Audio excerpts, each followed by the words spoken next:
At 3:17, with the ridge line still giving back the last echo of a mortar round, the second tube split at the collar from a .50 caliber strike no one on Mercer's side had called.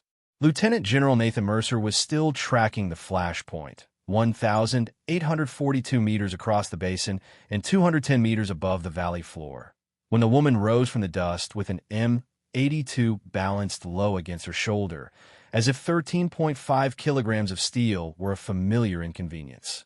"Who sent you?"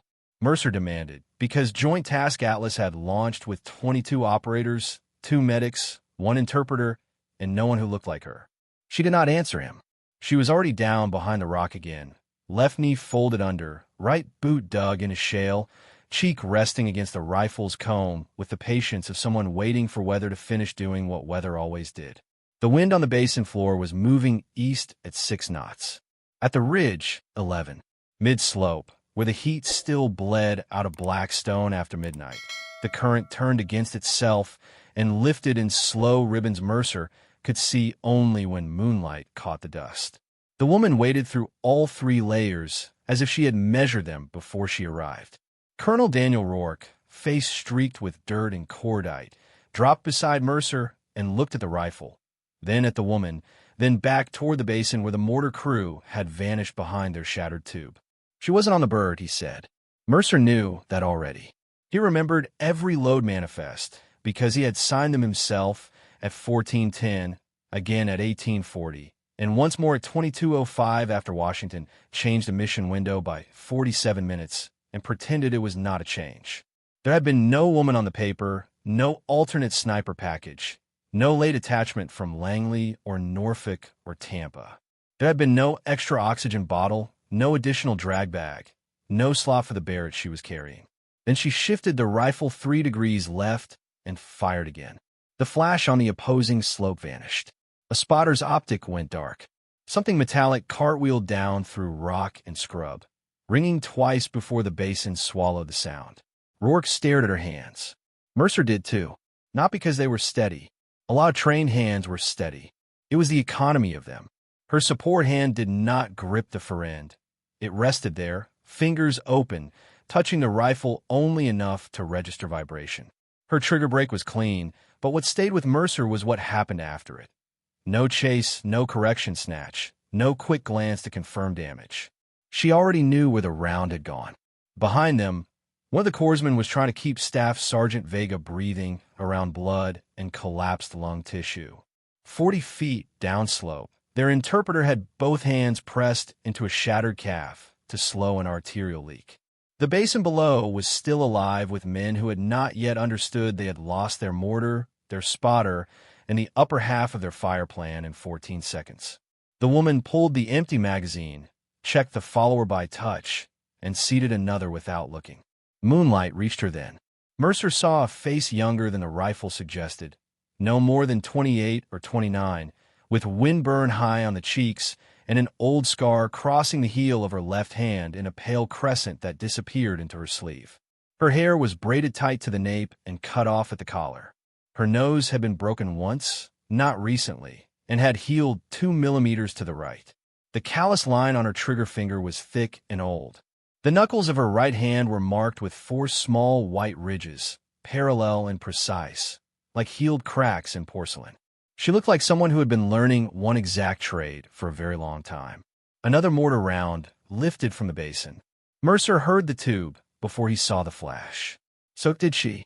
Her head tilted the smallest amount, not toward the sound but toward the delay between launch and report, as if her inner ear were measuring the valley. 3.1 seconds, she said.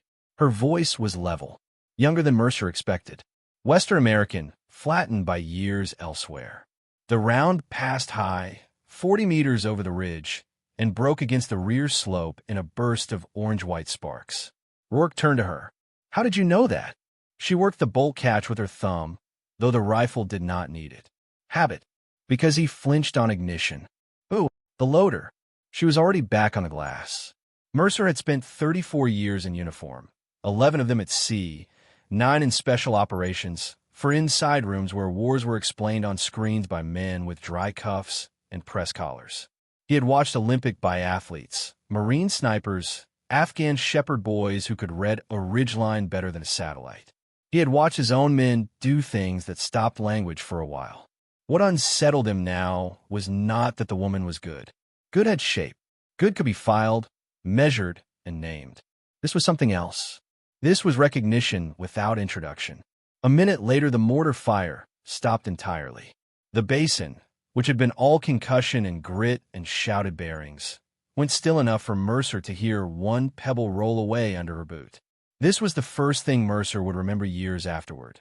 Not the shot itself, not the ruined tube, not even the question he had thrown at her like a challenge, but the calm with which she returned the basin to silence, as if she had merely corrected a calculation that should not have lasted this long. 17 hours earlier, at 10:06 local, FOB Halcyon had looked temporary in the way all American footholds eventually did, as if every wall had been assembled in full knowledge that someone else would be asked to take it down.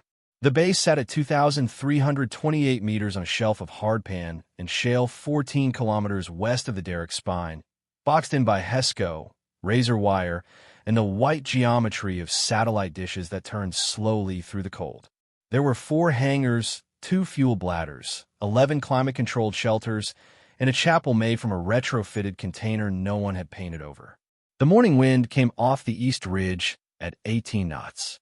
By noon, it would carry talc-fine dust into teeth, optics, laptop vents, and the seams of every door.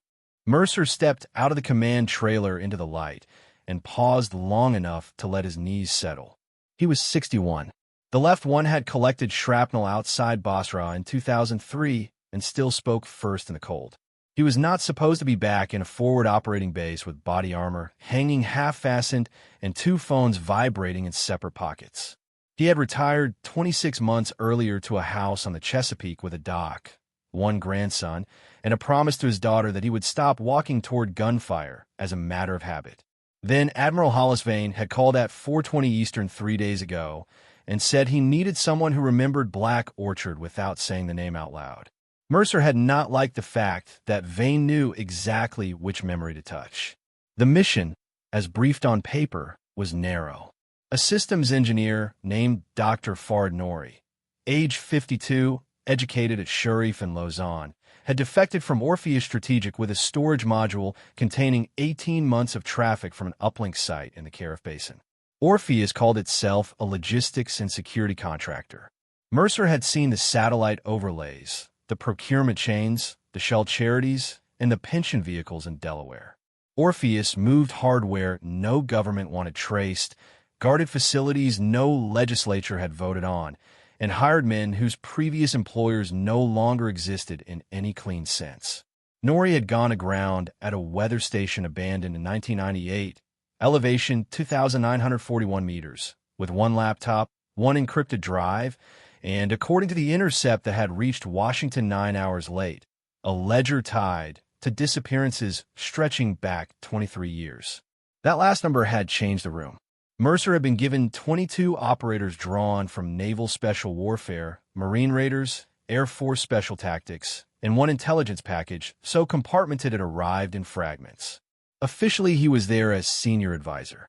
Unofficially, he was there because Farid Nori's traffic included 3 dead call signs from a program buried before half his current team had finished middle school. Rohr came out behind him with a tablet and a coffee he would not finish. He was 43, broad-shouldered, careful with his words, and good at the kind of skepticism that keeps men alive because it wastes no energy on ego. He had commanded 2 battalions, lost 11 people over 17 years, and distrusted last-minute additions to any operation the way other men distrusted improvised bridges. "We've got the contractor package," he said. Mercer kept walking toward the range berms. "I know. Do you?" Mercer glanced at him. Rourke's beard was clipped within regulation by someone who had once cared more about regulations than he presently did. There was dust already settling in the lines beside his eyes. "Say it." Rourke looked down at the tablet. "Ballistic Systems Consultant. Temporary authority chain. No originating office. No service number I can reconcile to active roster, reserve roster, or a contractor database." She signed for 1 Barrett M82A1, 1 Leupold Mark V HD, One suppressor she declined to mount, 160 rounds of match .50, 40 rounds API, 6 rifle magazines, 2 med bags, and a weather meter older than my first deployment. She here. Rourke angled his chin toward the far end of the range. Mercer saw her beside a shooting mat that she had ignored. The rifle lay open across 2 ammo cans. She was not firing it. She was looking through the chamber with a pen light and a throat gauge improvised from a marked cleaning rod. Her pack sat unzipped at her feet, arranged in rows. Kestrel, small notebook, drag bag, 500 milliliter saline bottle, 3 tourniquets, chest seals, chest decompression needles taped flat, 2 pressure dressings, 1 laminated card of hold corrections written in pencil, so faint Mercer had to step closer to see them. She checked the crown with her thumb, ran a cloth through the bore, then held the rifle at shoulder height and rolled it once to hear what moved inside it. Nothing did. Satisfied, she set the pen light down, fed a single round, and settled prone on bare gravel. Most people baby that rifle, Rourke said. Mercer watched her elbows plant. Maybe she doesn't have time. The first shot broke at 10:14. The steel silhouette at 1,000 meters shuddered exactly where a sternum would have been. She stayed behind the glass for 4 seconds, recorded something, dialed 0.2 mils, and fired again. Same point. Then she sat up, reached for the Kestrel, looked at the number, and wrote over it as if she trusted what she had seen through the scope more than what the instrument had measured. Rourke noticed that too. That's either confidence or a bad habit. Mercer said nothing. He had seen one other person correct a weather device in pencil without ceremony. Chief Petty Officer Jonah Vale had done in the Hindu Kush in 2002 after explaining, almost apologetically, that batteries did not understand mountain wind because batteries did not have skin. The woman cleared the rifle, broke position, and walked down the line to check her impact board. She did not move like most long gun specialists, who tended to protect neck and shoulders and carry the lower back in a careful arch after years under load. Her gait was compact, efficient, the heel barely kissing the ground before she came off it. Old climber's feet, Mercer thought, or someone trained to cross snow crust without breaking rhythm. At 600 meters, she stopped, looked past the target, and then turned to the range tower. The left panel's loose, she said to no one in particular. Wind vanes lying by 4 degrees. A range NCO leaned out and swore, then climbed down to check. The bracket had backed halfway out of its housing. Rourke folded his arms. Lucky. Mercer kept watching her. Maybe. She spent the next 26 minutes resurrowing at 300, 700, 1,000, and 1,400 meters, building a dope card from scratch despite the packet already waiting on her case. At 1,400, she fired 3 rounds, each 11 seconds apart, then one more after 39 seconds. Mercer saw why when the dust changed beyond the plate. The 4th round landed 4 centimeters left of the group, exactly where the windbreak had shifted. When she stood, she saw Mercer and Rourke watching. She did not hurry toward them. She walked up with the rifle carried low across her chest, muzzle down, control hand clear. General. She did not salute. Contractors did not. But there was nothing casual in the acknowledgement. Mercer looked at the name tape on her chest. It read Vale. No first initial. No company logo. Just 6 block letters on worn tan fabric. Who do you work for? Today, she said. Start broader. She looked at him for 1 measured second, then at Rourke, then back to Mercer. Task force that wants Dr. Norrie alive. That isn't broader. No. Rourke gave a short breath through the nose. You always answer like that, when a question is written wrong. Her tone was not insolent. It was diagnostic. Mercer had heard physicians answer like that in surgical tents. He let the silence sit. Up close, he could see the anomaly that had bothered him from a distance. Her left index finger, the support hand finger she used to touch stock in glass, had been broken at least twice. It should have cost fine pressure control. Instead, she had built around it. There was also an old surgical line, 7 centimeters long, just above the right collarbone where a chest tube might once have been placed. Too much scar tissue for her age. Too much damage integrated too cleanly. You have a first name? Mercer asked. Rowan. Rourke checked the tablet. No middle name on file. She looked at him. That depends who filed it. There was that again. Not secrecy for its own sake. A pattern of precise resistance. As if she objected less to being questioned than to the wrong framework being used. Mercer said, "How long have you had the Barrett?" "Not this one. This receiver, 11 years. This barrel, 8 months. This trigger pack, 19 days. Rourke frowned. "You rebuilt it 3 times. What?" "The mountains keep changing." Mercer looked at the rifle. The finish had worn thin on the carry points and nowhere else. The sling webbing had been replaced with older, tighter weave than current issue. On the rear of the stock, someone had cut 4 shallow witness marks into the polymer and filled them with dark resin, so old it had gone nearly black. "Who taught you on a .50? Mercer asked. Rowan's eyes moved once, not away but inward. The person who had one. That answer stayed with him longer than it should have. At 11:20, the mission brief filled the operations shelter with stale coffee, map light, and men who already knew enough to be impatient. The room held 17 seated, 9 standing, and one wall entirely given over to satellite imagery of the Carif Basin. The weather station sat on a ridge finger above a disused mining road. Orpheus maintained an uplink site 6.8 kilometers southeast, apparently commercial, actually buried under enough thermal masking and redundant power to interest no one honest. Dr. Norrie had left that site 31 hours earlier after copying traffic logs. An Orpheus quick reaction team had missed him by 14 minutes. Since then, the basin had received 2 drone overflights, 1 SIGINT sweep, and a convoy of 5 technicals that never appeared on regional customs reporting. Mercer stood at the front long enough to watch Rowan choose a seat. She did not take the rear, where contractors sat when they wanted distance, or the front, where eager officers sat when they wanted to be seen. She chose the side row near the map board, where she could see everyone's hands. Interesting. The lead intelligence officer spoke first. Image overlays. Guard rotations. Likely civilian footprint. Estimated comms suite. Probable weapons.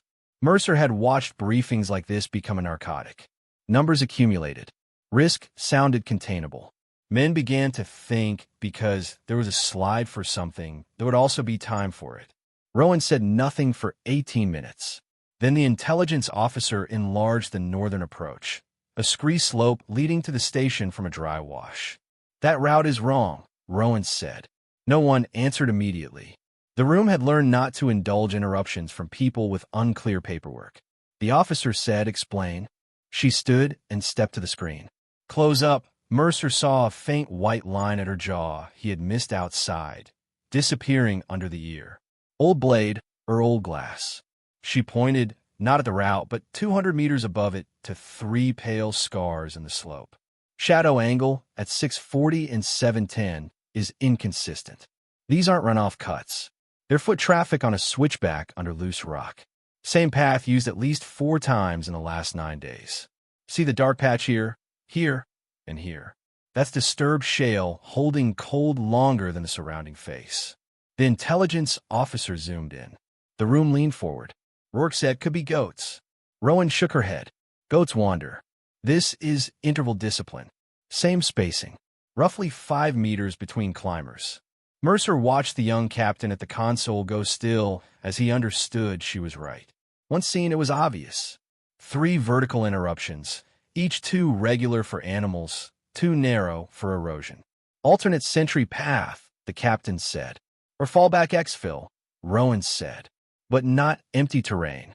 Rourke tapped the table with one knuckle. Why didn't the software flag it? Because it wasn't taught what human caution looks like. Silence again. Then Mercer asked, "Anything else?" She looked at the enlarged site for 3 seconds. "Your drone pass at 8:12 is missing 43 seconds. The intel officer stiffened. "That's a telemetry dropout." "No," Rowan said. "A telemetry dropout would smear the seam. This is a clean patch. Someone scrubbed it. Why would they do that?" Rowan looked at Mercer, not the officer. Because something was there they didn't want on the brief. A room full of trained people went quiet in a different way then. Not confusion. Recalculation. Mercer had spent enough years in compartmented work to know what missing time on a surveillance package felt like. Not an error. A hand. Can you infer what was removed? He asked. Not from this resolution. She paused. But I can tell you where it mattered. Here. She touched the ground 300 meters west of the weather station. The snowmelt line bends around nothing.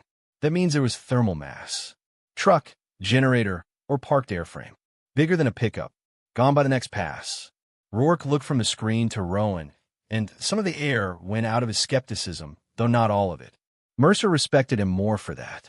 Good officers did not flip opinions because a room got impressed. They revised by increments.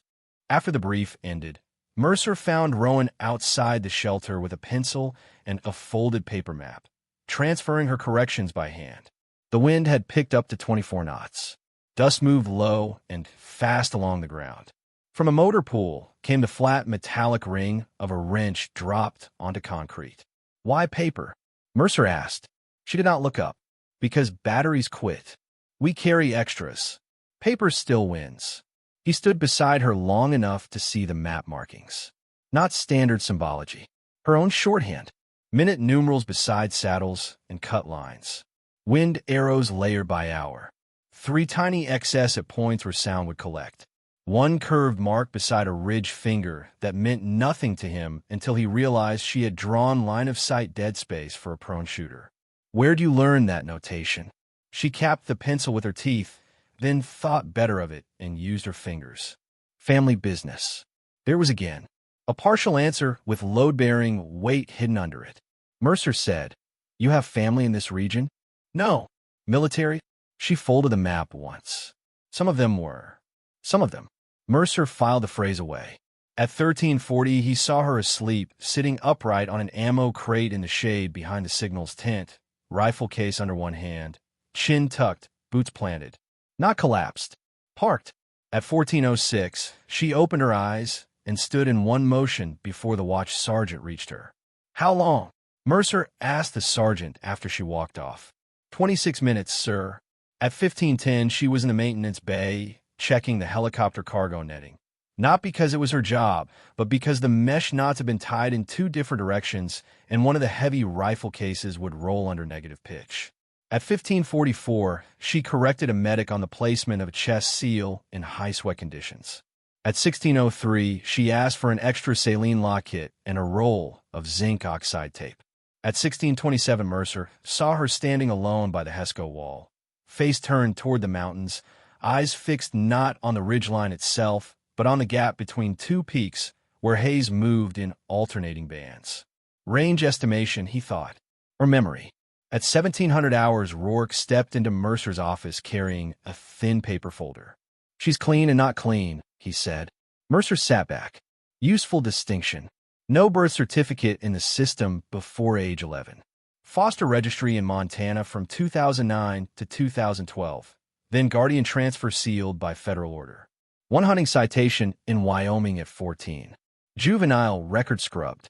Civilian marksman competitions under the name Rowan Hale from ages 15 to 18. Then nothing until contractor support certifications tied to language packages, trauma response, and long-range interdiction. Languages: Russian, functional. Dari, conversational. Pashto, better than functional. Enough Arabic to embarrass people who underestimate her. Mercer took the folder. There was a passport photo from 6 years ago. Same eyes. Less scar tissue. Harder face now. Guardian transfer to whom? Rourke shook his head. Redacted. But the filing authority routes through an office code I haven't seen in years. Mercer looked up. Rourke said special activities. Old compartment. Mercer closed the folder. He could feel an outline forming then, faint as a graphite sketch under new lines. Not a conclusion. Not yet. But he had begun to dislike the shape of it. At 1832, the sun flattened against the ridge and the base turned the color of old brass. Launch was set for 22:05. 3 Chinooks. 1 decoy route. 1 insertion team. 1 cut for weather if the basin winds held above 30 knots after midnight. Mercer walked the load line himself. Men checked straps, optics, battery packs, suppressors, tourniquets, breeching sleeves. Rowan stood near the rear of Chalk 2 with the M82 drag bag open at her boots, re-indexing magazines by feel and marking them on tape. M1, M2, M3, AP1, AP2. No wasted motion. No conversation. Rourke stopped beside her. You planning to carry all that up 900 vertical meters? Yes. You weigh what? 62 kilos. 64. You'll gas out. No. It was not bravado. Mercer had heard bravado his whole life.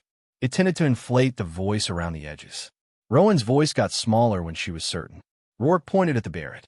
That rifle's for standoff interdiction, not mountain climbing. It's for whatever reaches far enough. You've got one trigger finger and one spine. This isn't a ranged deck. Rowan zipped the bag and shouldered it. The mass of the rifle shifted her only half a step before she settled under it. No, she said. It isn't. Mercer saw Rourke almost smile despite himself. Not because he liked being answer back. Because he had begun to test her the way men test load-bearing steel. At 21:12 a.m., dust storm moved north of the FOB, missed them by 11 kilometers, and left a red smear over the moon. At 21:40, the flight crews briefed brownout contingencies. At 21:53, Mercer got a secure call from Vane. The Admiral's face appeared on the tablet with the same composed exhaustion he had worn in Washington for the last decade. Silver hair trimmed close, tie loosened by exactly the amount that suggested effort without loss of control. He was 67 now, still spare, still careful, still able to make urgency sound like professionalism. You're green, Vane said. We launch in 12. Recover Nori in the drive. If the site has to burn, burn it. Mercer watched him. That's not the brief. It is now. Why? Vane's mouth thinned. Because if Orpheus loses custody of those logs, they'll salt the basin and vanish. We may get one pass at this. Mercer leaned against the table. Funny. That sounds like the argument you used in 2003. Nothing changed in Vane's face for 2 full seconds. A long time on a secure line. You were called for your judgment, Vane said. Use it. The screen went dark. Mercer stood in the dim office listening to the air unit rattle overhead and remembered another room, another order framed as necessity, another set of coordinates that had not been serviced because servicing them would have acknowledged an operation no one wished to own. 5 people had been left under snow and stone in Nuristan. 2 bodies had been recovered 19 months later. 3 had not. Jonah Vale had been one of the 3. Mercer walked out at 22:01 with that memory riding higher than he wanted.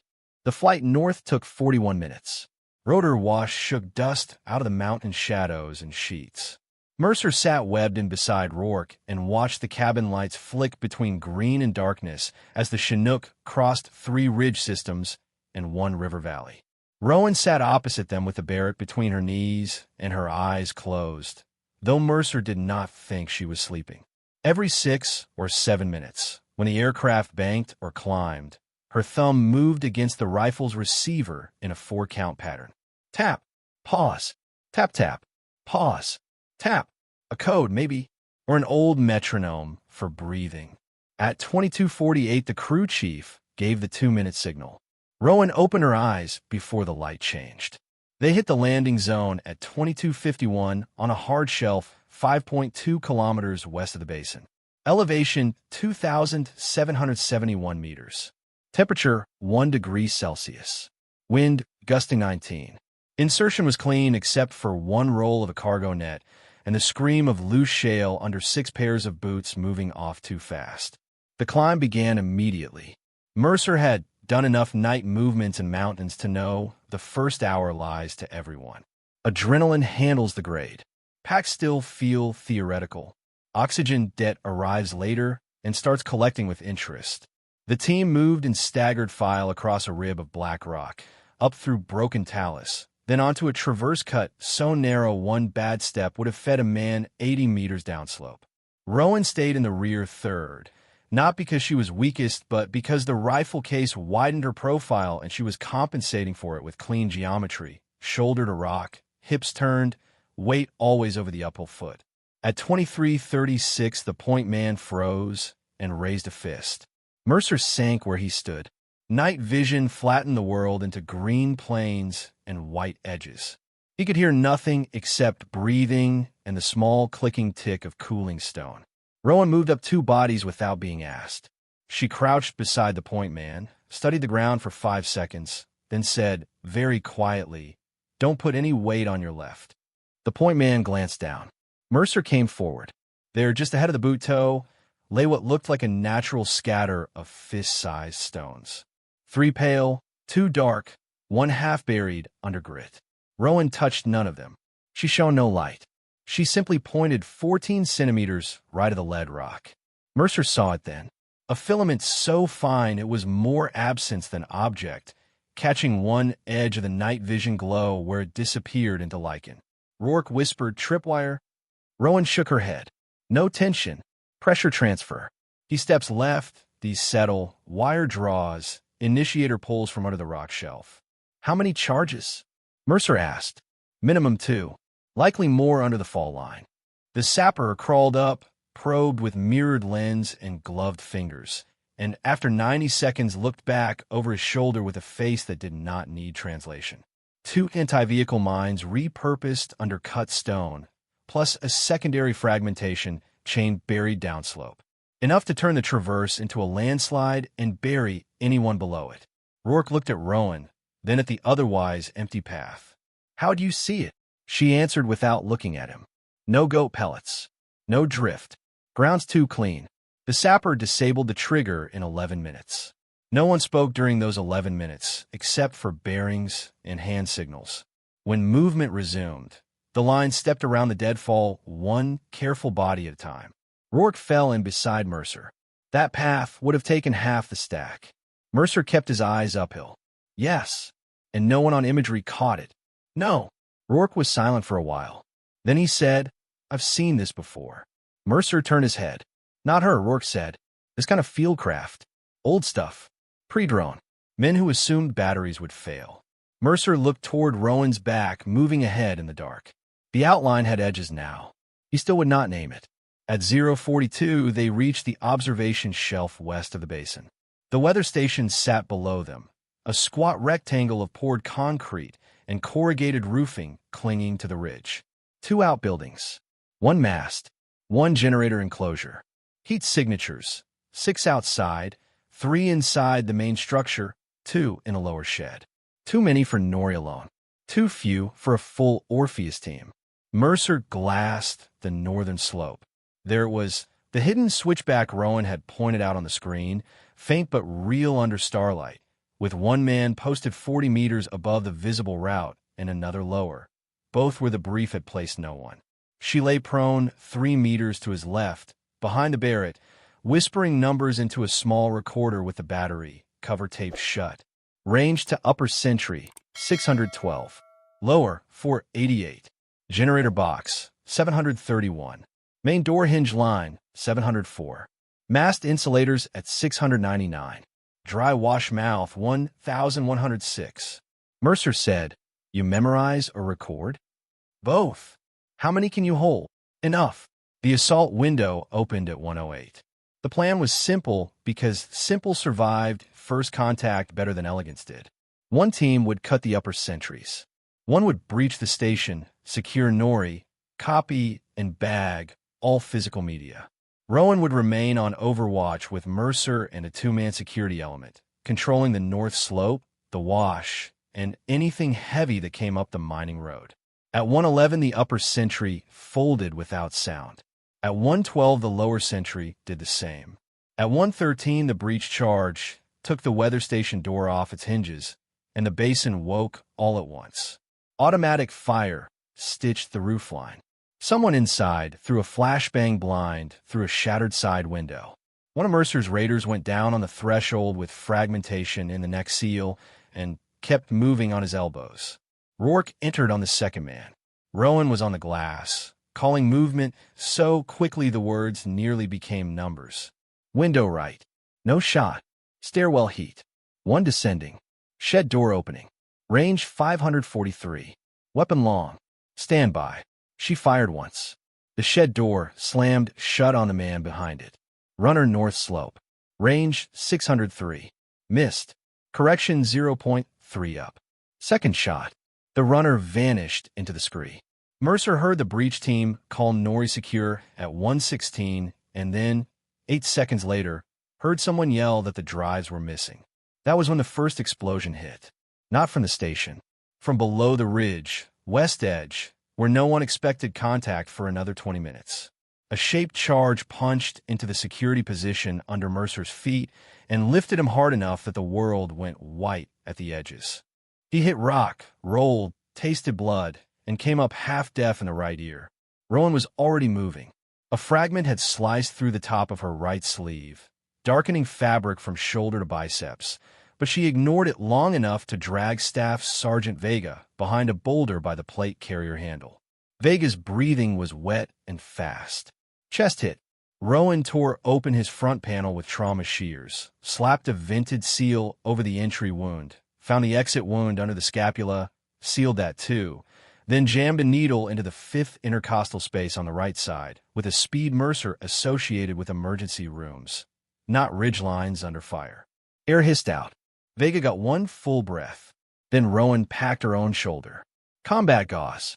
2 fingers deep. Pressure for 12 seconds. Wrap. Tape. Rifle back up. Rourke, flat behind a rock 7 meters away, watched all of it with a face Mercer would later remember more clearly than the blood. Not disbelief. Revision. Road, Rowan said. Mercer lifted the binoculars. 3 technicals were coming up the mining track in blackout discipline.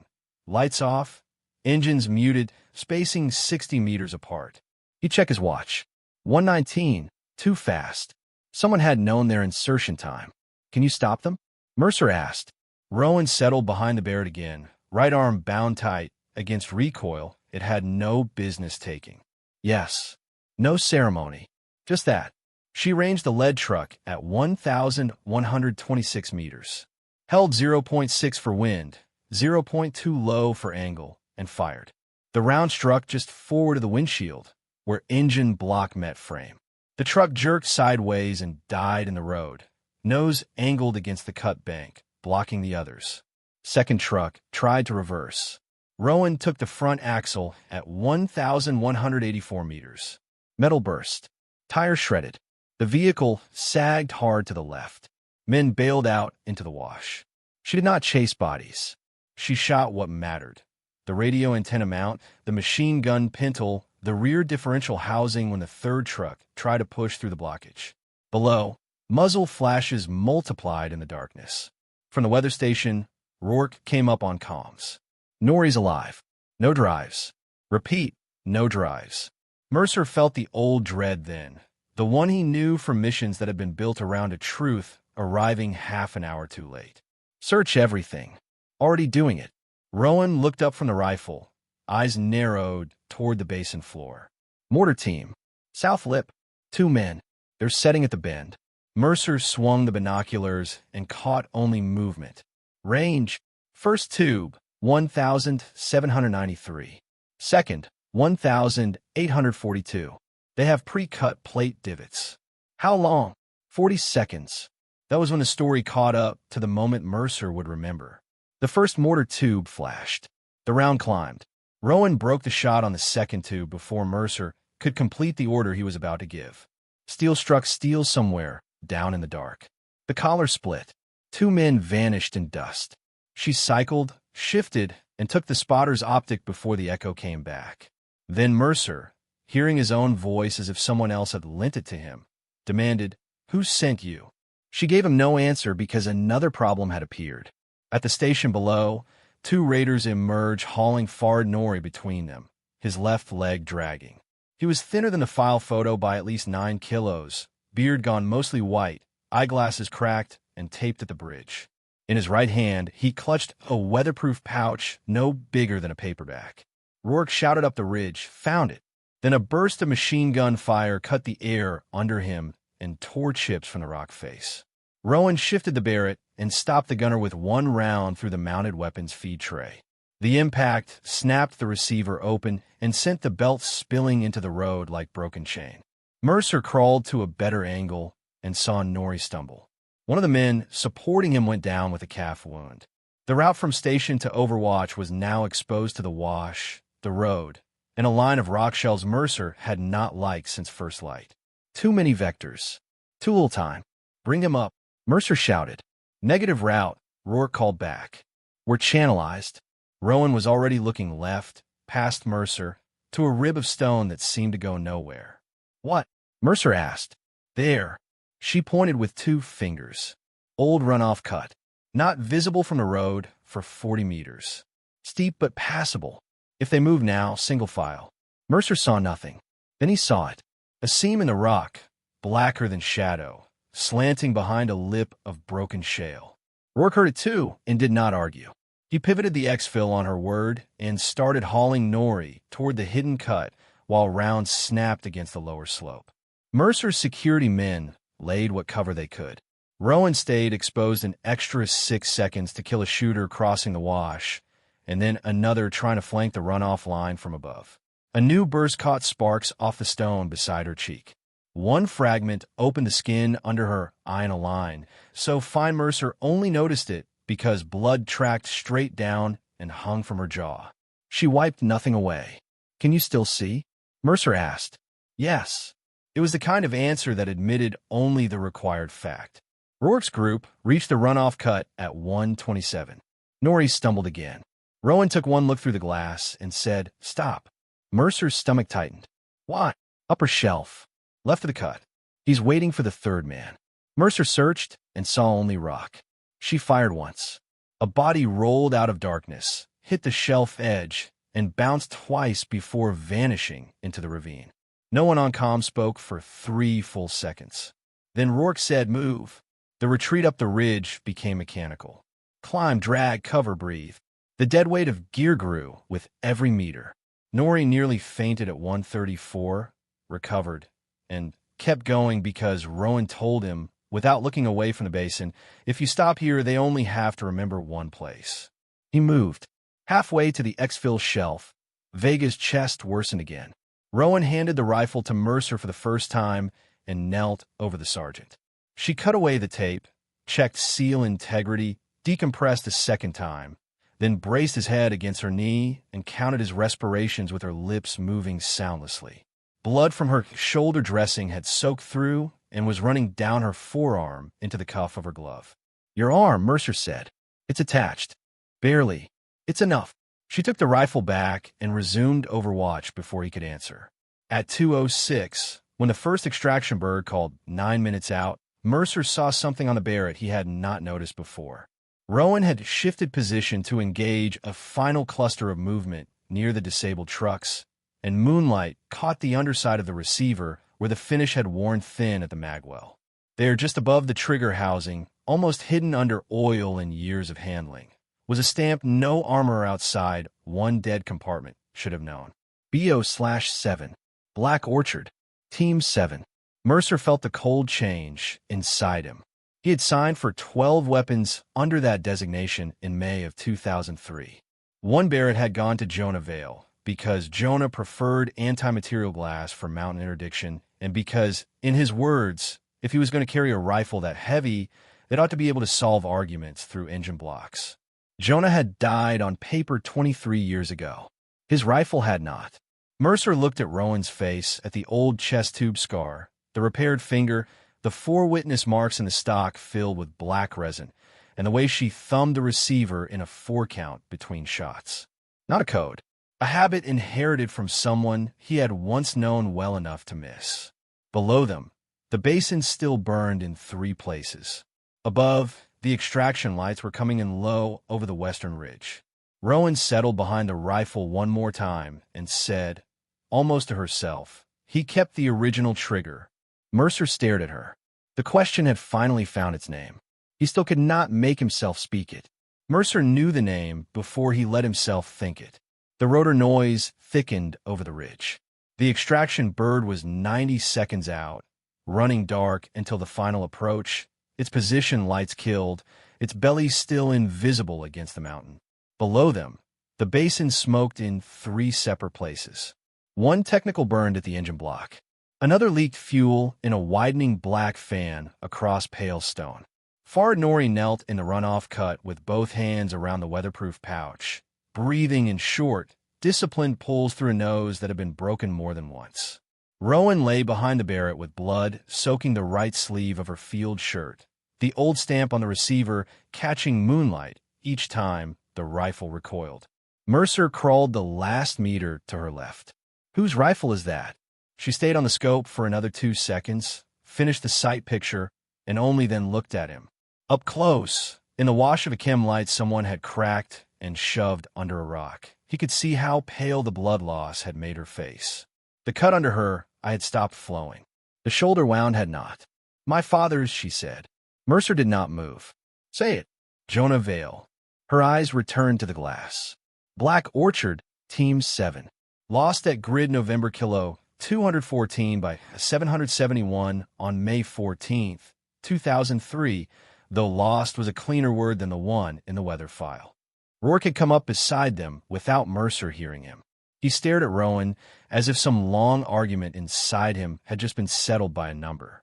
"You'd have been 6 months old." She broke another shot. A man running low along the wash folded behind a shelf of stone. "My mother brought me home from Helena 8 days before he deployed." Mercer felt the ridge drop away under him. Not physically, but in the older way terrain sometimes vanishes when a buried truth finally decides to show itself. Jonah Vale had spoken of a daughter exactly once, in a tent lit by one dying lantern, while cleaning carbon from the same rifle now lying under Rowan's hands. Not sentimentally.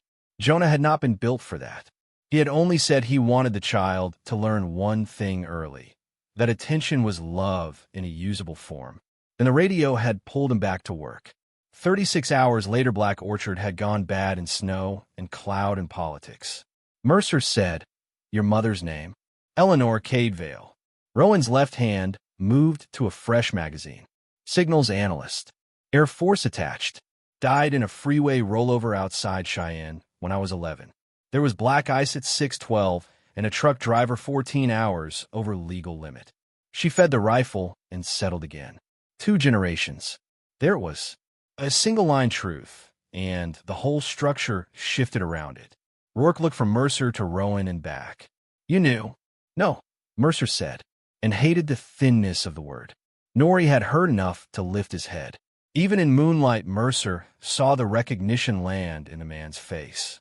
"Vale," he said, speaking through chattering teeth and altitude strain. "The archive folder. I thought it was a code name." "It was," Rowan said. "Not only that," Norrie whispered. The first indication that the night was about to become something worse came over the comm net as a clipped burst from the pilot of Chalk 1. "Atlas Actual, break. New air picture. Repeat, new air picture. We are waved off. South corridor, just when hard denied." Mercer keyed the radio. "By whom?" There was a half-second delay. In that half-second, Mercer already knew the answer would matter more than the question. "Tasking says theater control," the pilot replied. "IFF challenge appended from U.S. source. We stay, we get painted." Rourke turned. "Painted by what?" The reply came with rotor thump layered under it. "Unknown at this time. We've got 4 minutes fuel to hold west. After that, we're gone." Mercer looked down at Norrie. "Tell me what they just did." Norrie pulled the pouch open with fingers that shook from cold and exhaustion more than fear. Inside was not one drive, but 3. A ruggedized SSD, a hardware token, and a thin printed strip sealed in plastic, covered in columns of numbers and 6-character call signs. His glasses had slid low on his nose. He pushed them back with the back of one wrist because his hands were dirty with rock dust and blood. "They've activated sterilization," he said. "If I left the basin with this, they always would. But I thought we had another hour." Mercer felt his jaw set. "English." Norrie looked at Rowan first, then Mercer. "Orpheus keeps a mirrored archive in the uplink site. Everything routed through the weather station is duplicated there every 90 seconds. If archive integrity is threatened, a remote process does 3 things. First, it wipes all local storage. Second, it transmits a false package into friendly channels identifying the target as hostile intelligence manipulation. Third," he swallowed once, "it requests terminal action on the basin from the same signatures that authorized Black Orchard cover closure 23 years ago." Rourke stared. "You're saying someone on our side just put a kill box on us." Norrie said, "I am saying someone built a system so that he would not have to say the words twice."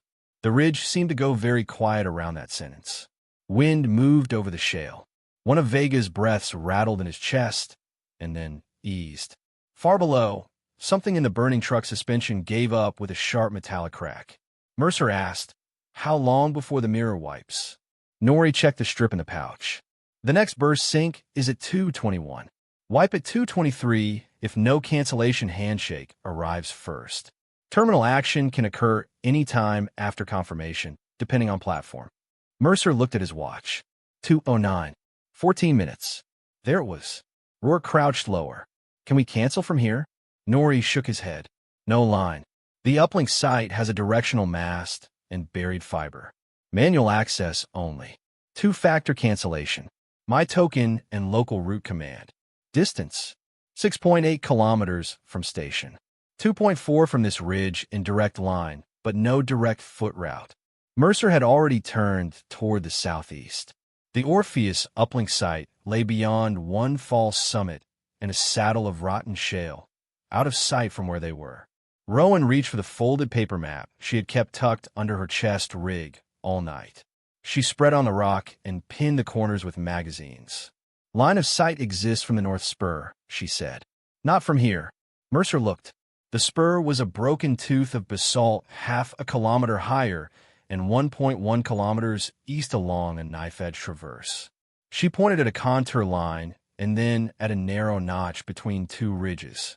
"From that point, you can see the mast field and the cooling manifold on the generator shed. If the power drops before the 2:21 mirror, the archive fails dirty. It keeps the last uncompacted block and rejects remote wipe. If we're lucky, that buys ground access." Rourke stared at her bandaged shoulder. "You planning to shoot a generator at over 2,000 meters with one arm?" "No," she said. "I'm planning to shoot the manifold, then the transfer bus, then the backup cabinet if the first two don't take." Mercer said, "What range?" Rowan's finger landed on the paper. "Between 2,236 and 2,284, depending on exact mass placement. Angle down 7 degrees. Crosswind variable. Night thermal reversal will start in 6 minutes." Rourke let out one short breath. "That's not a firing solution. That's weather with a target attached." Rowan folded the map once, calm as ever. "Yes." Mercer knew then what the impossible task would cost, and knew too that no one else on the ridge could do it.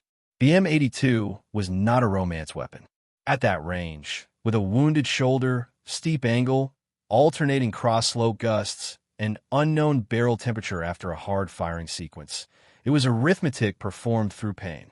It was knowing which part of a mechanical system to destroy, so the rest of it had no honest choice but to fail. He said, "How long to the spur?" 9 minutes if I move alone.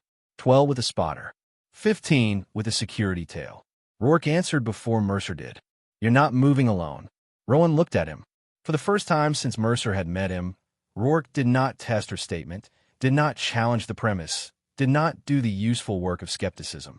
He simply unclipped the compact spotting scope from his own kit and set on the map between them.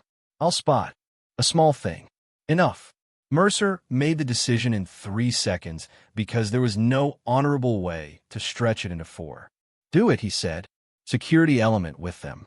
Nori comes with me and breach team to the uplink once power drops. Vega and the wounded go to the fallback shelf with smoke. Pilot holds if he can. If he can't, he can't." No one wasted words on that. At 2:11, Rowan rose. The motion cost her more than she showed. Mercer saw it only because he was close enough to notice the half-second delay in the right leg and the way her jaw tightened before she let the air out. Rourke stepped behind her, retightened the bandage across her shoulder with one clean pull, then threaded the Barrett's sling differently so the weight rode lower on her spine and spared the wound by a few degrees. She said, "That'll shift the stock. It'll keep you upright." She tested the balance once. Nodded. "By 2 millimeters. Rourke almost smiled. "Then you can correct 2 millimeters." Mercer watched them go east along the ridge, Rowan in front despite the blood loss. Rourke 4 meters behind with Glass and Kestrel, 2 security men bracketing them at 8-meter interval. The traverse to the North Spur looked impossible even before they tried it. One section narrowed to a footpath 27 centimeters wide, with a 140-meter drop on the south side. Another crossed fractured shale that broke under careful boots and carried loose stone downslope in whispering slides. The moon had gone behind high cloud. The ridge was all edge and negative space. Norrie knelt beside Mercer and glanced after Rowan. She has his left shoulder. Mercer looked down at him. What? When pain gets bad enough, she lowers her chin the same way. Norrie adjusted the pouch under his jacket. I work the archives. We saw hours of recovered body cam and range footage. Men do not know how much of themselves survives in the body. Mercer let that sit. He had spent 23 years trying not to imagine what if Jonah Vale had survived anywhere. The movement to the uplink site began at 2:13, the moment Rowan and Rourke disappeared around the first black shoulder of rock. Mercer took Norrie, 3 raiders, 1 combat controller, and the remaining sapper down a drainage crease that ran southeast under the ridge line, keeping them below the sight picture of the basin road. Progress was ugly. At 2:16, one raider lost purchase on the shale and slid 3 meters before the sapper caught his pack. At 2:18, they crossed an old service trench filled with windborne dust and cable fragments. At 2:19, the controller reported an active radar spike from the southeast, low power but real, exactly the kind of emissions profile you would use if you wanted aircraft to stay away without drawing too much attention to yourself. Mercer was tired enough now that anger had simplified into function. At 2:20, Rourke came over the radio, voice low and flatter than usual. On spur. Setting. Mercer pressed deeper into the drainage shadow and looked up at the dark ridge where he could not see them. Talk me through it. Don't have time, Rourke said. Then, after a beat, more softly, you were right to let her go. Mercer almost answered. Instead, he listened. Through the earpiece came a handful of small sounds that seemed to belong to another world. Fabric settling on stone, the click of a kestrel wheel, Rowan's breathing held for 3 seconds and released through the nose, once, twice, then withheld entirely. Rourke began feeding data in the stripped, exact cadence of professionals who know the value of numbers under stress. Range mass field, 2,241. Cooling manifold, 2,236. Transfer bus cabinet, 2,252. Wind at shooter for left to right. Mid-slope thermal, 9 right to left. Target field variable, S6 left to right. Pressure, 712 millibars. Temp 1 Celsius. Mirage negligible. Angle down 7. Rowan's voice entered under his. First shot manifold. If strike low, correct 0.3 up. If spark, but no plume, second shot bus cabinet. If cabinet survives, we abort and ground assault hot. Mercer said nothing. There was nothing to add to physics. On the next ridge over, unseen in darkness, Rowan eased the rifle into the notch of a basalt lip no wider than a dinner tray. The Barrett was too long for the position. Rourke had to brace the rear bag with his left wrist because there was no flat ground behind the stock. Rowan's wounded shoulder took recoil through bandage, bone, scar, and leverage she no longer had. The old rifle smelled of oil, solvent, and warmed steel. She dialed elevation, then dialed it back, then held instead, because there was not enough trustable atmosphere between muzzle and target for clean turret arithmetic. Rourke watched her face in profile. It had gone still in a way he had only seen in neurosurgeons and one breacher who could strip a door under live fire without ever appearing hurried.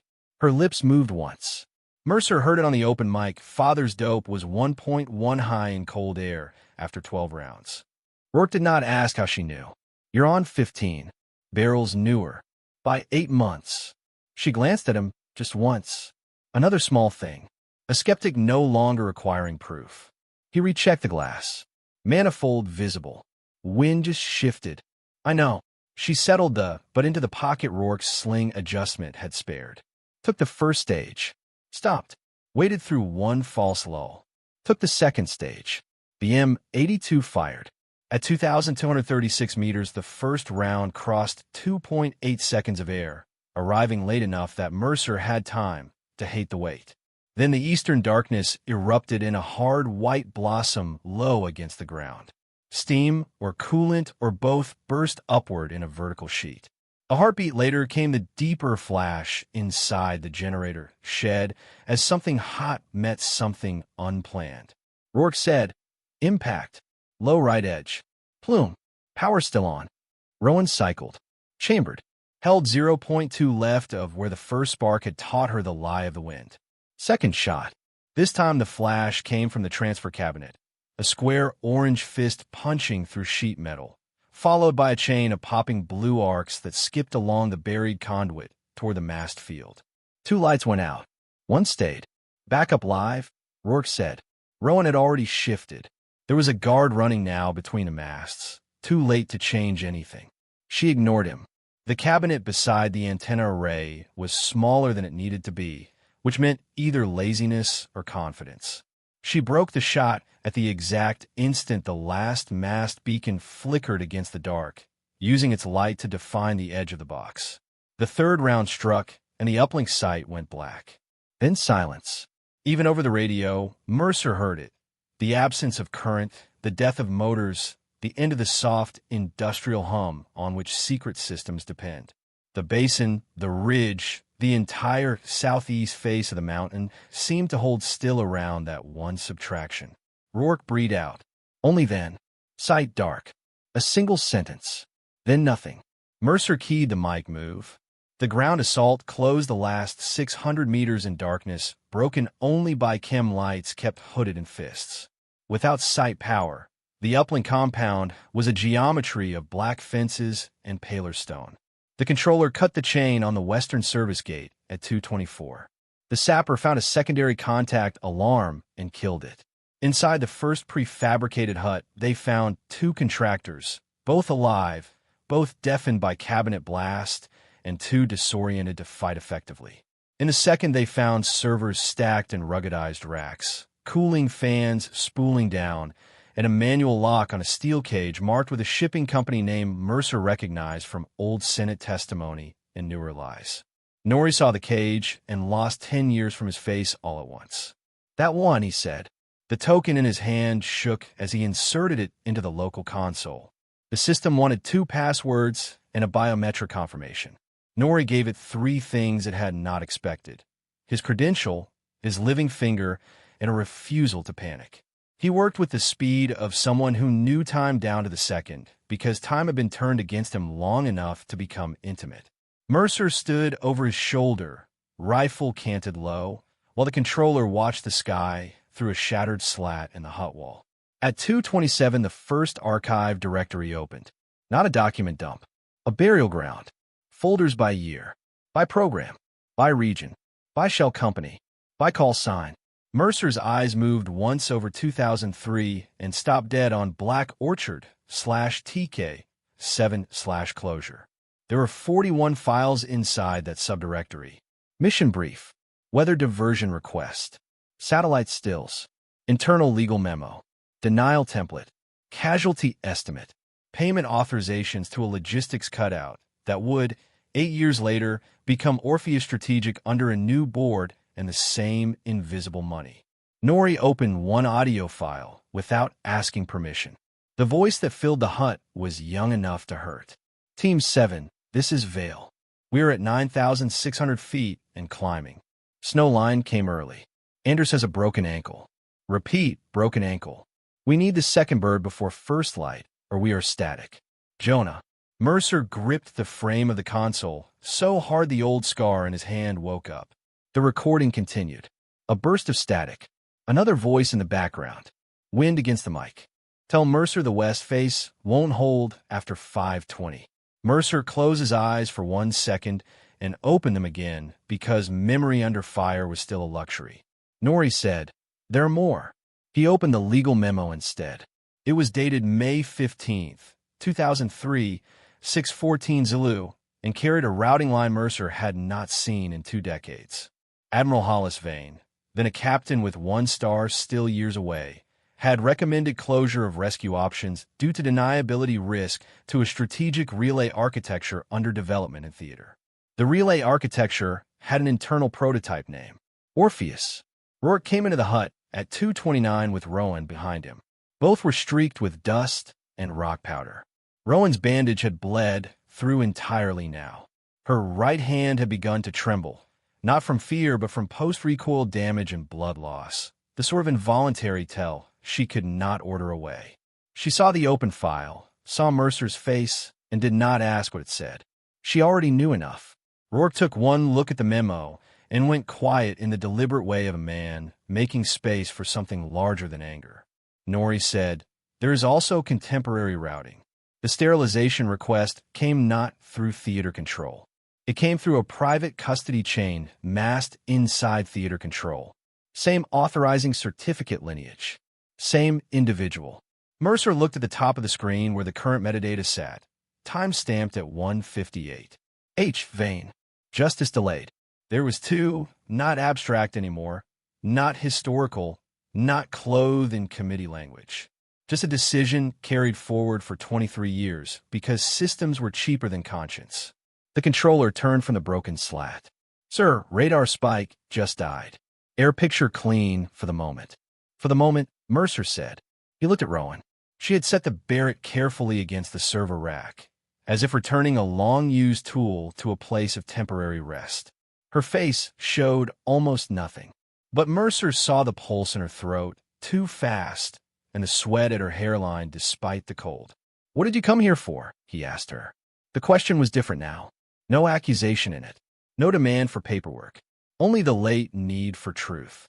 She answered while peeling back her bandage enough to inspect the wound channel. "My father left one sealed package with a lawyer in Billings. It opened on my 21st birthday. 7 pages, 3 photographs, 1 list of names, and a note saying that if I ever saw the stamp under this rifle's receiver in the wrong hands, I should go find the man who taught him to read Mountain Wind. That was you." Mercer felt the breath leave him. "He never expected to come back," Rowan said. "No," Mercer said. "It came out rougher than he intended. He expected me to get him back." She met his eyes then. Not accusing. Worse than accusing. Accurate. Yes. No one in the hut moved. Outside, the wind changed direction. Cold came through the broken slat from the east, now instead of the west, carrying with it the mineral smell that precedes dawn in high country. Somewhere beyond the fence, a loose panel clanged twice and stopped. Rourke looked at the server screen. "What's the play?"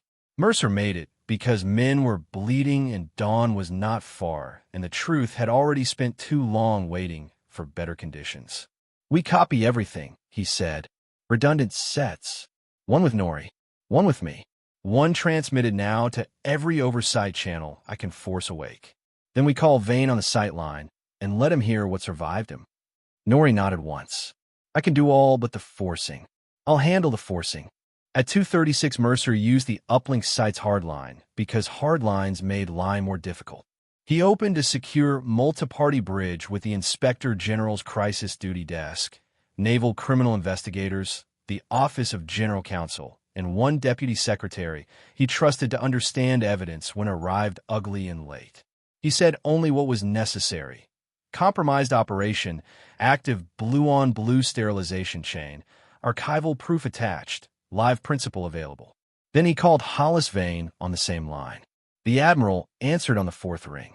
His face came up on the wall monitor from what looked like a dim secure office, wood paneling, 1 framed chart, 1 lamp, tie now removed. It was 1938 in Washington. He must have known he would be needed tonight. Men like Vane always seemed to know when their own architecture was about to require maintenance. "Nathan," he said, calm, almost weary. "I'm told you lost extraction. Temporary issue." Vane's gaze flicked past Mercer to the server room and stopped, just briefly, on Norrie, then on the open cage, then on Rowan, who stood half a step behind Mercer with blood on her sleeve and the old rifle visible against the rack. Mercer watched the recognition arrive. Not because Vane knew her face, because he knew the rifle. "You weren't supposed to get into that site," Vane said. "There are 9 people on the bridge line now, and the Admiral did not know it." Mercer said, "We got into it." Vane's mouth thinned, then listened carefully. "If those archives go wide without context, they will burn assets in 14 countries, compromise current partners, and expose operations that have prevented more killing than you will ever be able to count. Mercer heard Rourke shift his weight behind him. Norrie did not move at all. "No," Mercer said. "They'll expose the bill for your decisions." Vane did not answer immediately. He looked at Mercer the way a surgeon looks at a monitor that has started telling the truth too plainly. Black Orchard was a containment choice under conditions you no longer remember accurately. Rowan spoke then for the first time. "I remember the date," she said. Vane turned toward the sound. His face changed by less than an inch. "Enough. 14 May 2003, Rowan continued. "My father transmitted at 5:11, 5:24, and 5:39 local. You denied second bird launch at 5:43 because the relay below the west face mattered more to your prototype than 4 operators on a snow shelf and 1 linguist with a shattered tibia. By 6:14, you had drafted legal language to call weather the cause. By 7:02, your logistics cutout started billing the hardware that became Orpheus." She said it clinically. No heat in it, just sequence. On the wall monitor, Hollis Vane looked older than he had 20 seconds earlier. "You were Jonah Vale's daughter," he said. "Yes. I had no part in what happened to your mother." "Not directly," Rowan said. There it was, not a melodramatic accusation. Only chain of cost extended 1 link farther. Eleanor Cade Vale had spent 11 years working temp contracts and sealed offices because the clean federal work disappeared when her husband died inside a program no one admitted existed. Then one icy morning on Interstate 80, a truck driver 14 hours over legal limit crossed 2 lanes and into the rest. Systems leave damage even when they're no longer paying attention. Vane leaned back very slightly. "You think this is personal? That is the error." Rowan's right hand trembled once, and then went still when she clasped it with the left. "No, personal was before I learned to read procurement shells." Mercer almost smiled despite the hour and the blood and the dead. Jonah would have approved of that line. Norrie inserted 1 more drive into the console. "Upload ready." Mercer nodded. "Send." The progress bar on the server screen moved in increments. 4%, 9, 16. Too slow to feel safe. Vane saw it and understood. "Nathan, if you do this, you will burn the architecture." Mercer looked directly into the monitor. "Good." The Admiral's composure held for another 6 seconds. Then something behind it gave way. Not into rage, which would have made him smaller, but into the colder expression of a man finally forced to see his work as the sum of its receipts. He looked for one unguarded moment, not strategic or powerful or misunderstood, but tired in the old moral sense. Tired because he had spent 23 years converting lives into risk columns, and now one of those columns was standing in front of him holding the rifle he had once decided was acceptable collateral. "You have no idea what else this stops," he said. Rowan answered him before Mercer could. "Yes," she said. "That's why I brought copies." Another quiet preparation. Another layer Mercer had not seen until it was needed. Vane blinked once. "Where?" She did not tell him. Of course she did not. The upload reached 51%, then 68, then 83. Outside, the first true light of pre-dawn began to thin the eastern edge of the mountain. Not sunrise yet, only the stage before sunrise, when black becomes blue by degrees too small to trust. The controller reported rotors inbound from the west. Friendly, clean corridor restored. Someone farther up the chain had seen enough metadata already to intervene. At 100%, Norrie exhaled for the first time in what looked like hours. Mercer said, "The line's no longer yours, Hollis." On the bridge, another voice entered. Deputy Secretary Albright. Female controlled, exhausted. "Admiral Vane, remain where you are. NCIS and Inspector General personnel are en route to your office. Do not terminate the connection." The wall monitor showed Hollis Vane absorbing that fact in silence. Not surprise. Men like him always kept a room in reserve for this possibility. But there was something else now on his face, something Mercer had waited too long to see. Not confession, not remorse in any theatrical sense. Just the simple human knowledge that a calculation had finally reached the people it had been written against. Justice arrived quietly. Vane looked once more at Rowan. "Your father was a good operator. She answered with the precision of a blade being put back into its sheath. He was not an operator to me. The Admiral closed his eyes for 1 second. Opened them. Said nothing more. The line stayed open until agents entered his office 7 minutes later. Mercer did not watch them take the phone from his hand. He had seen enough. Extraction landed at 3:06 in a clearing 400 meters west of the uplink site. The bird forced in fast and dirty because dawn wind had already started to tumble over the ridge in hard cross-currents. Loadout was ugly. Vega needed supplemental oxygen and a third chest reassessment. Nori nearly collapsed on the ramp and was physically hauled the last meter by the sapper. One raider vomited from altitude dead, wiped his mouth, and kept moving. Rowan passed the Barrett up to the crew chief before climbing herself. Not because the rifle was heavier than she could manage, but because her right arm had finally stopped pretending it could remain useful. Rourke stood below her for half a second with one hand raised in case she missed the step. She did not, but she let the hand stay there until she was inside. Another small thing. Mercer boarded last. As the Chinook lifted, he looked down through the open ramp at the basin, shrinking away under dawn. The disabled technicals were reduced, now, to geometry and smoke. The weather station was a dark block on the ridge, unremarkable from altitude, as though it had never held anything worth bleeding for.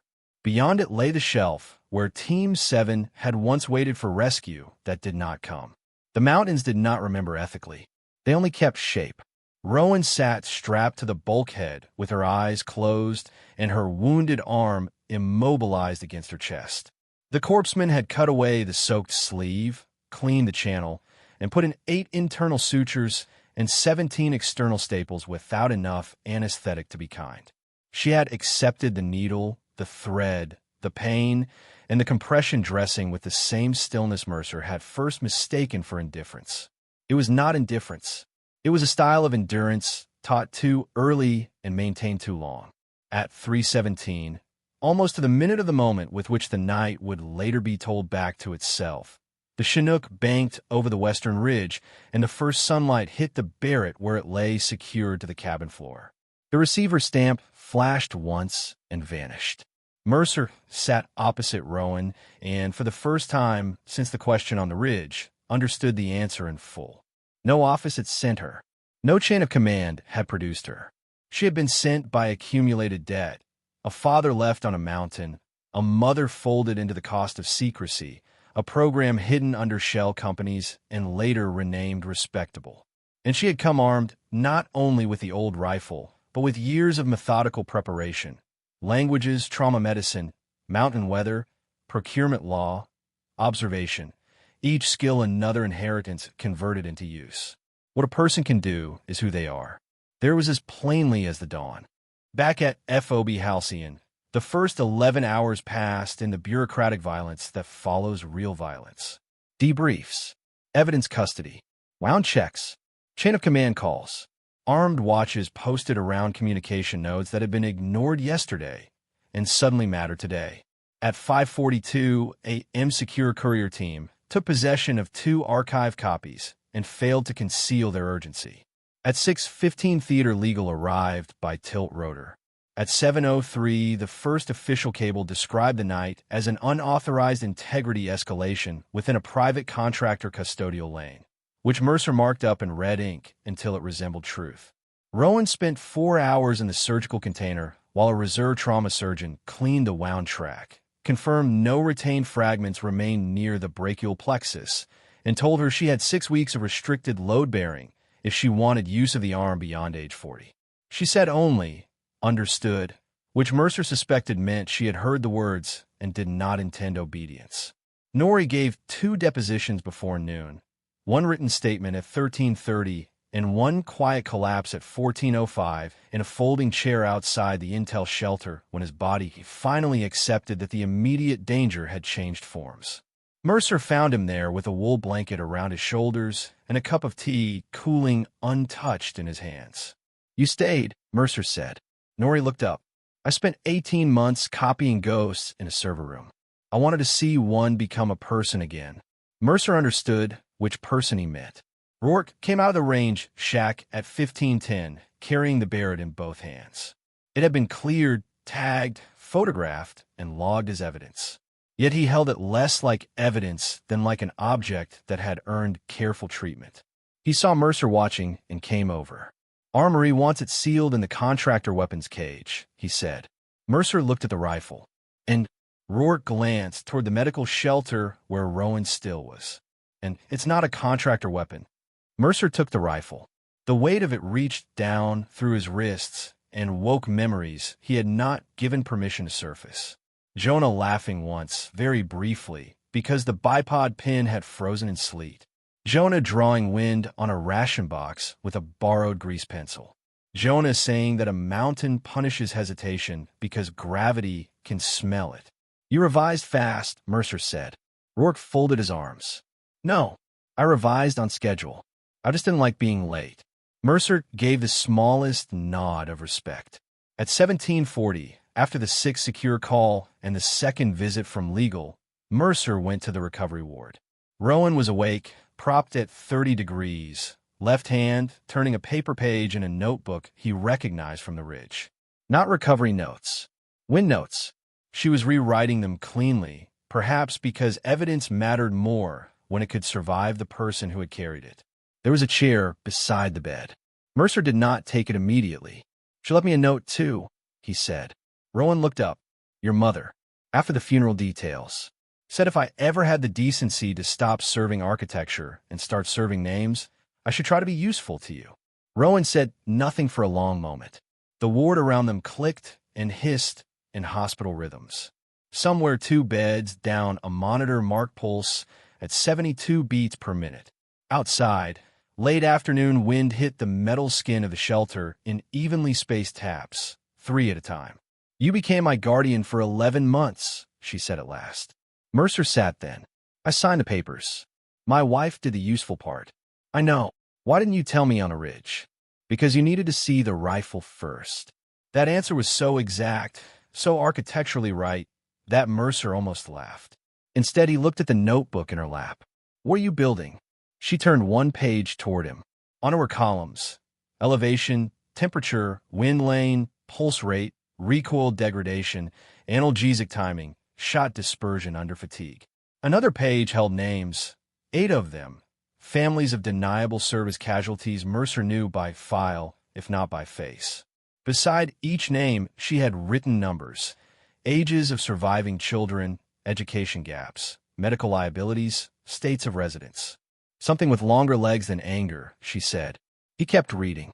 "A training and support program," she said. "Field medicine. Mountain movement. Long-range observation. Evidence custody. Not for revenge. For families who inherit the bill before they inherit the facts." Mercer looked up at her. "Legacy," he said, almost to himself. "Use," Rowan corrected.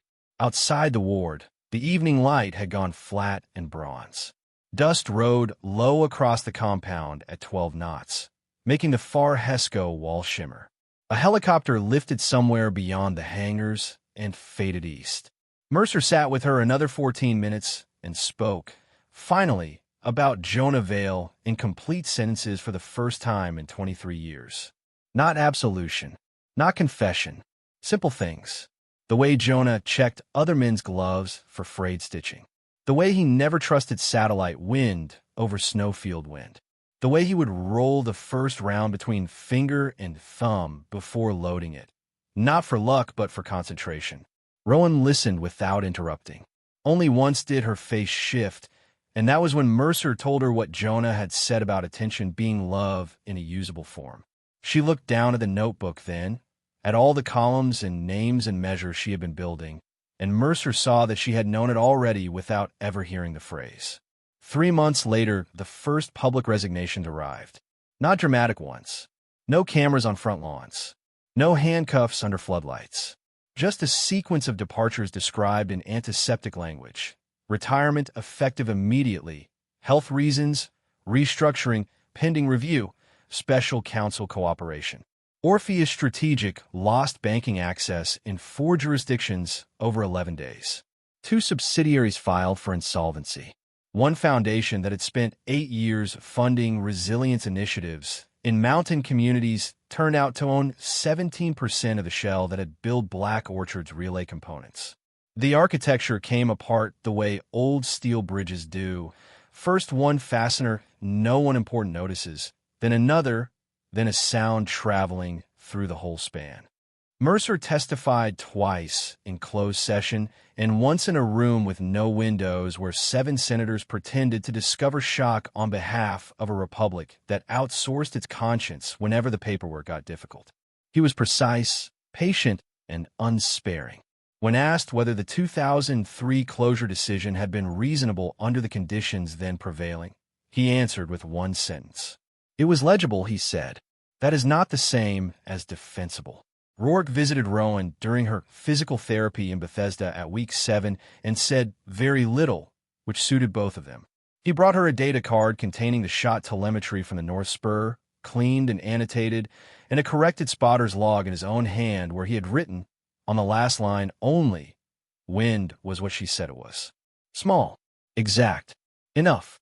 Norrie disappeared for a while under witness protocols and then resurfaced 5 months later in New Mexico under a name Mercer was not told and did not ask for. What Mercer did receive, through channels that were neither official nor deniable, was a 12-page proposal routed jointly by Norrie and Rowan for a program they called the Veil Cadre. It requested little by Pentagon standards and much by human ones. A secure mountain training site, legal support cells for classified service families, education stipends, trauma medicine modules, archive preservation, and a doctrine library built from the practical knowledge of people whose work had too often been erased as soon as it was consumed.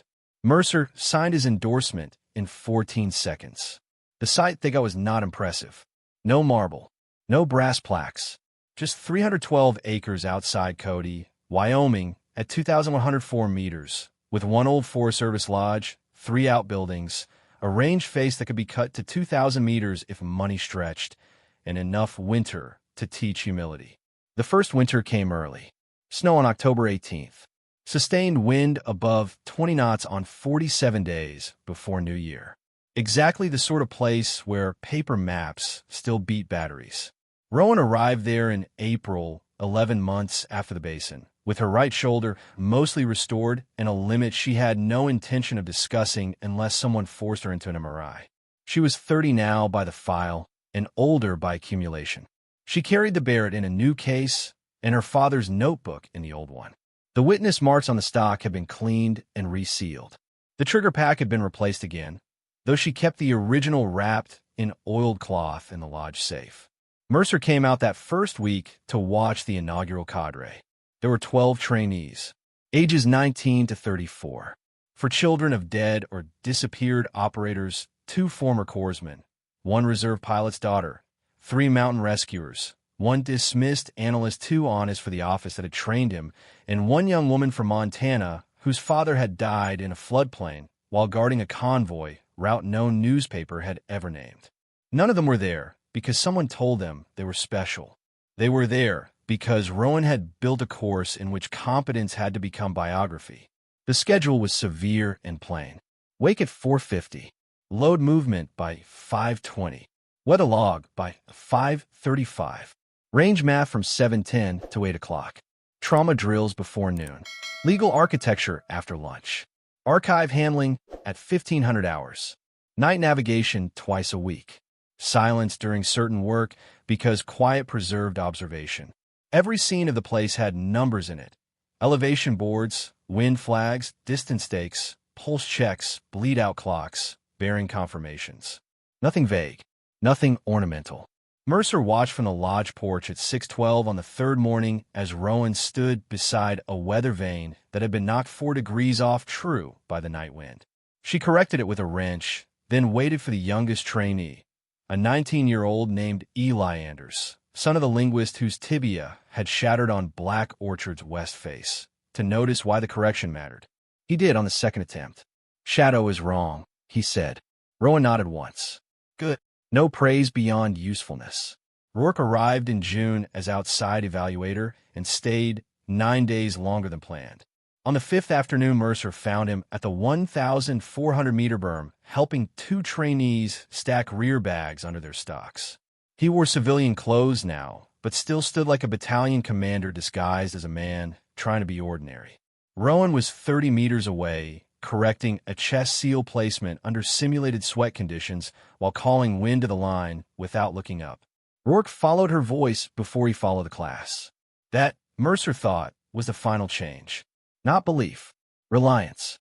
At supper that night, with 14 people at two long tables and the mountain light going slow and blue through the windows, one trainee asked Rowan who had taught her to shoot. It was the kind of question young people ask when they have not yet learned that skill always has graves under it. She cut her food into exact pieces before answering. More than one person, she said. Then she looked briefly at Mercer. The sum of those who came before. Nothing said. Everything there. By the second year, the Vale cadre had 31 graduates, 7 active family support cases, 3 pro bono legal wins, 1 archive lawsuit still grinding through federal court, and a quiet reputation in places where quiet reputations matter. Rowan refused to let it become mythology. No brochures. No fundraising language about resilience. If a donor used the word heroic in a memo, the memo came back with that word crossed out in black ink. If an instructor tried to pad a story for effect, they were corrected in front of everyone. Let the fact carry it, she said once to a former ranger who had embellished a hemorrhage timeline by 40 seconds. If the fact is not enough, your story is weak. Mercer heard Jonah in that too, though Jonah had never phrased it so well. He was 64 when he made his final trip out that winter, older in the knees, slower on ice, grateful for railings he would once have mocked. Snow lay 18 inches deep around the lodge. The range steel had frosted white. The mountains beyond the tree line were cut so clean against the sky they looked assembled that morning. Rowan met him at the equipment shed with the Barrett on a sling and a clipboard under her arm. How many this class? He asked. 16. Any good? They're here. Mercer smiled. Your father would have hated that answer. He trained me better than that. They walked together to the high line where the wind flags ran out to 1,800 meters. A new trainee was prone behind a bolt gun, breathing too fast, muscling recoil, chasing the shot after every break. Rowan lay beside the shooter, not touching the rifle, only the rear bag, moving it half a centimeter at a time until the stock sat where bone could hold it without argument. Rourke was there too, standing back with a spotting scope and saying nothing. When Rowan rose, he handed her a pencil already sharpened. Again, small. Exact. At 3:17 on the last morning of Mercer's visit, before full dawn and before the lodge generators had fully warmed, he woke and saw light under the range shed. He put on boots, carried his coat over one arm, and walked out into air so cold it burned the first breath clean. Down at the firing line, Rowan was already there with 2 trainees and the old M82 laid across the bench, its steel gone silver at the familiar wear points, its witness marks still dark in the stock. The target plate stood at 1,842 meters across the frost-hardened draw, barely visible in the pre-dawn blue. A vane on the left post was off by 4 degrees again. Mercer stopped a few steps short and watched her set it right. Then she lifted the rifle only long enough to show the younger shooter where the weight settled, where the cheek belonged, how long to wait through a lying gust, and how to trust what skin and stone told you over what the instrument wanted to say. When she stepped back, she did not look behind her. She looked forward across the draw, toward the steel and the ridge beyond it, while the wind moved cold over the line, and the next student took the stock into careful hands. The question from years ago had finally finished traveling, and in the pale hour before sunrise, Rowan Vale faced the mountains as if something there had only just begun to answer.